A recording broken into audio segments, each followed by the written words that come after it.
ce geste de toi viendra mon secours.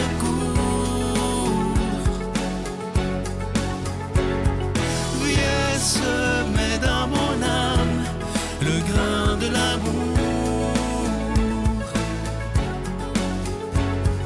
Je traverse un désert et je meurs de soif. Montre-moi le mystère qui garde la foi.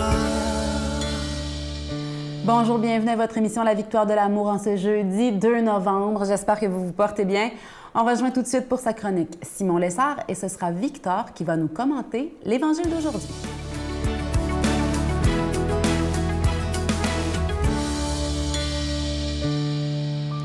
Bonjour tout le monde, alors je continue ma série de chroniques pour mieux connaître Jésus-Christ en partant des paroles qu'il nous a dites sur lui-même.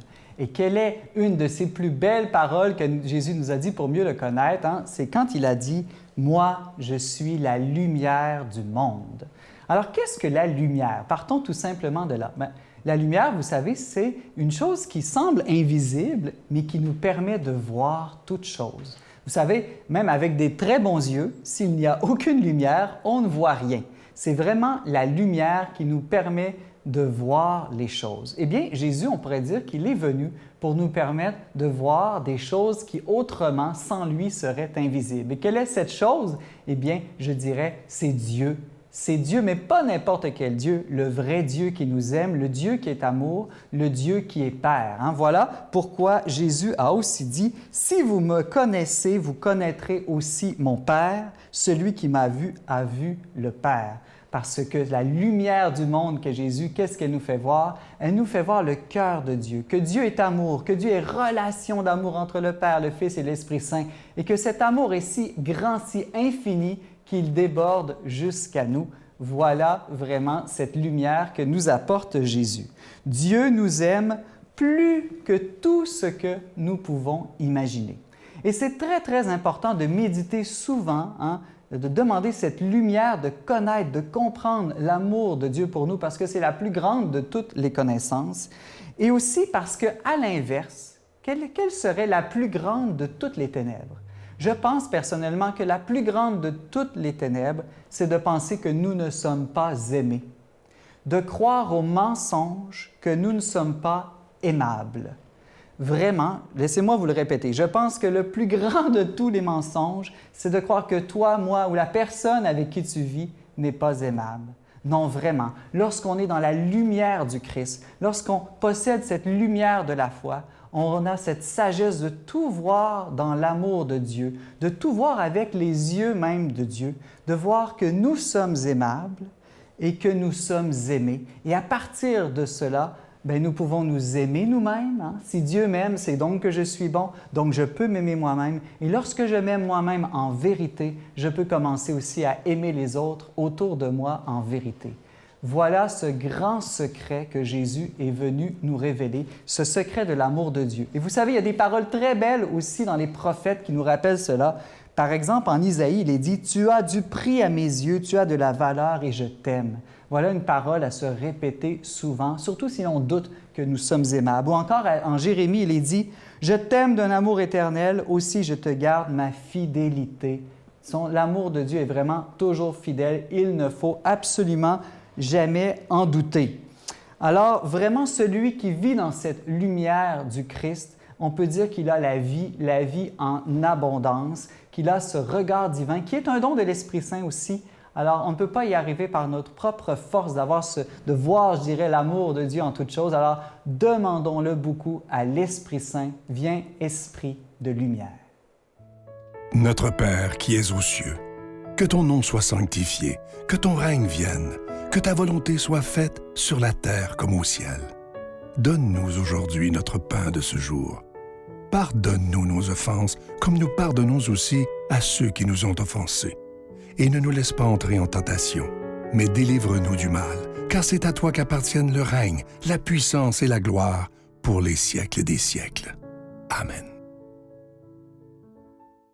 La Victoire de l'amour vous invite à venir vivre des moments inoubliables en Italie en compagnie du Père Michel Marie, Christine Michaud, Miguel Padilla et Sylvain. Nous visiterons Venise, Padoue, Florence, Sienne, Assise et Rome, la ville éternelle. Célébration eucharistique avec le Père Michel Marie. Nous assisterons aussi à l'audience générale avec le Pape François au Vatican, du 2 au 13 juin 2024, avec Spiritour au 514-374-7965 ou 1-866-331-7965.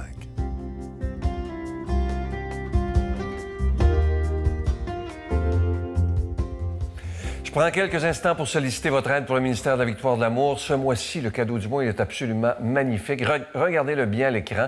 Il s'agit du pendentif de la lumière divine. C'est en pierre, en cristal tchèque, et ça vient avec une chaîne en acier inoxydable, donc ça ne ternira pas. Ce bijou, il est déjà béni, et vous savez que vous le recevrez avec un don de 25 $, et si vous en voulez deux, avec un don de 40 $. Je vous rappelle que vous recevrez un reçu pour fin d'impôt, et je vous donne l'adresse en vous remerciant d'avance de votre grande générosité. La Victoire de l'Amour, case postale 120, succursale Boucherville à Boucherville, le J4B 5E6, je vous la redonne. La Victoire de l'Amour, case postale 120, succursale Boucherville à Boucherville, le J4B 5E6. Également par téléphone, par carte de crédit du lundi au vendredi de 8h30 à 16h30 dans le 514-523-4433, 523-4433 ou sans frais le 1-888-811-9291, 1-888-811-9291 et aussi sur notre site Internet. Vous savez que c'est la façon la plus sécuritaire, rapide et efficace de faire votre don, le www.lavictoiredelamour.org. Alors, je vous rappelle ce magnifique cadeau. Regardez-le à l'écran, c'est vraiment d'une grande qualité. Ce beau pendentif de la lumière divine qui est en cristal tchèque et la chaîne est incluse qui est en acier inoxydable, donc ça ne ternira pas et c'est des beaux cadeaux à faire pour Noël. Je vous rappelle également, ça c'est important que je ne l'oublie pas, à la demande générale, la Croix de l'Espérance est de retour seulement jusqu'à la fin décembre et aussi à votre demande, le bracelet en pierre volcanique que vous voyez à l'écran est revenu jusqu'à la fin décembre également. Merci de votre grande générosité et de votre prière.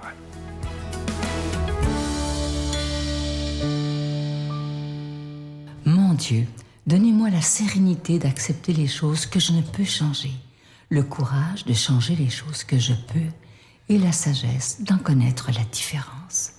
Amen.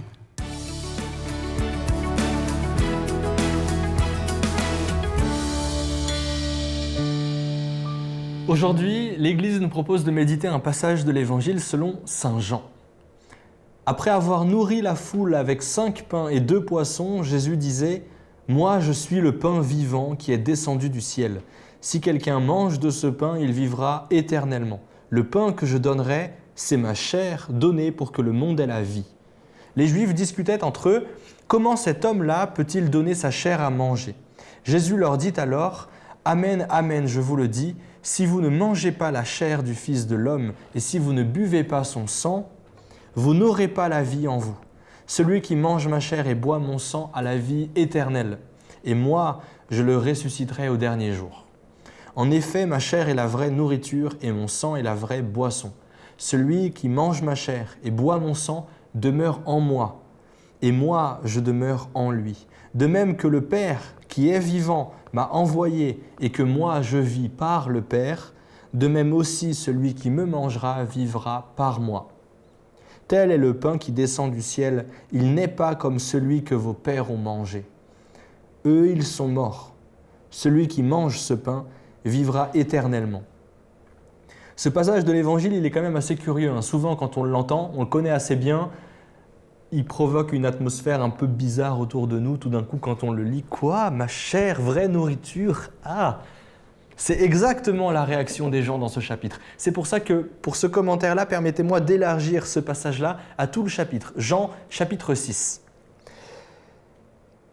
Après avoir tout quitté, les apôtres ont suivi Jésus. On reprend les choses dans l'ordre. Là, il y a les apôtres avec Jésus. Ils ont tout quitté, ils le suivent entièrement. Ensuite, il y a les disciples. Eux, ils veulent suivre Jésus de leur mieux, mais ils n'ont pas encore tout quitté. Et après, il y a la foule qui n'ont rien de mieux à faire à ce moment-là, donc ils viennent voir le spectacle. Jésus parle souvent en images dans l'Évangile. Et quand il parle en image, les gens comprennent qu'il parle en image. Souvent, Jésus il dit « Je suis le bon pasteur ». Je veux dire, si les gens ne comprenaient pas qu'il parlait en image, il lui aurait dit « Non, Jésus, tu n'es pas un pasteur, tu es un artisan, toi, non ?» Et si Jésus dit « Moi, je suis la porte », les gens, s'ils ne comprenaient pas qu'il parlait en image, ils lui diraient « Jésus, tu n'es pas une porte ». Et là, Jésus dit « Mon corps ». Ma chair est la vraie nourriture. Là, les gens, est-ce qu'ils comprennent qu'il parle en image ou littéralement? Ils comprennent bien qu'il parle littéralement parce qu'ils disent, ils sont surpris, ils parlent entre eux, ils discutent et puis après ils crient. Dans tout ce chapitre-là, Jean 6, Jésus parle littéralement. C'est une réalité spirituelle, mais une réalité quand même. En fait, si là, Jésus parlait en image, c'est le meilleur moment pour dire aux gens « Non, mais vous êtes bizarres quand même ». Mais non, il ne le dit pas, au contraire, il appuie et il précise son propos 5 fois. Il le redit. C'est bien son corps. C'est une réalité physique qui a une valeur spirituelle. Et puis là, les gens partent à la fin de ce passage. Et c'est même le seul moment dans l'Évangile où on nous dit très clairement qu'il y a toute une foule qui s'en va, qui arrête de suivre Jésus. Jean chapitre 6. Le seul moment dans l'Évangile où il est dit clairement que les gens s'en vont. Il donne tout, Jésus il donne tout jusqu'à son corps. Comme nous, on peut tout donner, notre énergie, notre volonté, nos projets, notre argent, notre temps. On peut tout donner et ce qu'on n'aura pas encore donné, c'est notre corps. C'est la dernière et la plus belle chose qu'on puisse donner à quelqu'un, notre corps. Et Jésus, c'est son corps qu'il nous donne. Aujourd'hui, l'Église fait mémoire de tous les fidèles défunts, la commémoration de tous les fidèles défunts. Jésus nous donne son corps pour que, quand le nôtre meurt, on vive avec lui éternellement. En fait, ça nous dit là aussi que croire en Jésus sans croire en l'Eucharistie, c'est pas complet. Si on ne croit pas en l'Eucharistie, on ne croit pas vraiment en Jésus en fait. Si on n'a pas l'Eucharistie, on n'a pas Jésus. L'Église nous dit que l'Eucharistie, c'est la source et le sommet de toute vie chrétienne. Et lui-même, Jésus, se présente comme ça. En fait, le seul moment dans l'Évangile où on nous dit que les gens partent de Jésus, c'est le moment où Jésus dit l'Eucharistie, en fait. C'est pas fou. Jésus laisse entièrement libre et à la fin, il dit aux apôtres, « Vous aussi, voulez-vous partir ?» Et les apôtres, par Pierre, disent « Vers qui irions-nous? Tu as les paroles de la vie éternelle. » C'est ce qui est dit à la fin de Jean chapitre 6. S'il n'y a pas les apôtres, il n'y a pas de témoignage après la résurrection. Tout ça ne sert à rien. Jésus fonde le salut de l'humanité sur l'Eucharistie. C'est incroyable. Moi, ça m'émerveille. Prions, allons à la messe, voyons-en la beauté. Au nom du Père et du Fils et du Saint-Esprit. Amen. Je vous salue Marie, pleine de grâce. Le Seigneur est avec vous.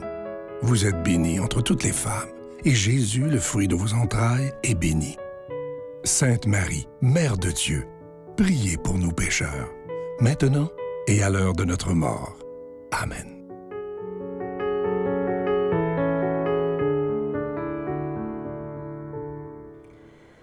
Aujourd'hui, 2 novembre, c'est la fête de la commémoration de tous les fidèles défunts.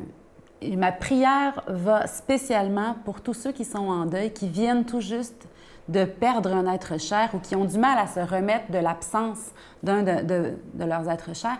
Ma prière vous accompagne pour que l'espérance puisse jaillir de vos cœurs. Parce que nos défunts, ils sont là avec nous. Ils restent avec nous, même si on ne les voit plus, on ne les entend plus, ils sont là et ils intercèdent. Ma prière va pour chacune d'entre vous qui venez de perdre quelqu'un. Bonne journée. Il y a une grande recherche qui a été faite à l'Université d'Harvard qui disait les relations qu'on entretient avec les autres, c'est le facteur numéro 1 du bonheur. Et la solitude, c'est le plus grand tueur.